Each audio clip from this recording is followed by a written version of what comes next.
Welcome to my channel. চলো দেখে নেব তোমাদের জন্য কি বার্তা রয়েছে মহাদেবের তরফ থেকে। কি বার্তা তিনি দিতে চান। জেনারেল, শর্ট, কালেকটিভ রিডিং, সমস্ত ধরনের মানুষের জন্য reading. Please stay positive. Reading এনার্জির সঙ্গে কানেক্ট করো please. Thank you angel, thank you Mahadev, thank you very much, thank you.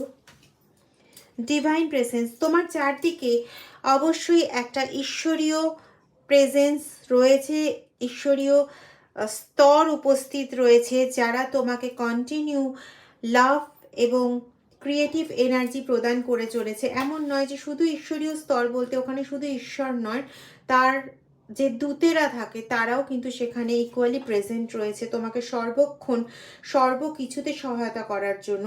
এবং সেখানে তোমাকে তিনি কমপ্লিটভাবে সহায়তা করছেন যাতে তুমি যে কাজটা করতে চাইছো তাতে যাতে তুমি কমপ্লিটলি অ্যাচিভ করতে পারো, সেই কাজটা যাতে তুমি সম্পূর্ণ করতে পারো, 100% সাকসেসফুল হতে পারো, এবং যেখানে তুমি পুরোপুরি তোমার কর্মের সুফলটা পেতে পারো।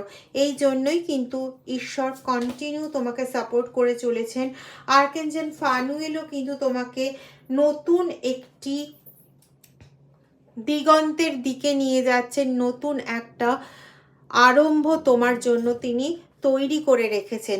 আর্কেঞ্জেল ফানুয়েলের প্রতি প্লিজ প্রে এবং তোমার গ্র্যাটিটিউড দাও তার প্রতি, এবং তোমার যে থট ভাইব্রেশন সেটা কিন্তু কানেক্ট করছে ডিভাইনের সঙ্গে প্রত্যেকটি নিয়ত, এবং যার জন্য তুমি কিন্তু এগিয়ে চলেছো তোমার জীবনের সফলতার দিকে, এবং সমস্ত এলিমেন্টগুলোকে তুমি কালেক্ট করছো, সমস্ত চারটে এলিমেন্টকেই তুমি কালেক্ট করছো, এবং তুমি পঞ্চতত্ত্বের মধ্যে চারটে এলিমেন্টের দ্বারা তুমি পরিপূর্ণ হচ্ছ এবং তুমি সফলতার চূড়ান্ত সীমার দিকে এগিয়ে যাচ্ছ। যদি ভিডিওটা ভালো লেগে থাকে তাহলে প্লিজ লাইক, শেয়ার, সাবস্ক্রাইব এবং কমেন্ট করতে ভুলো না।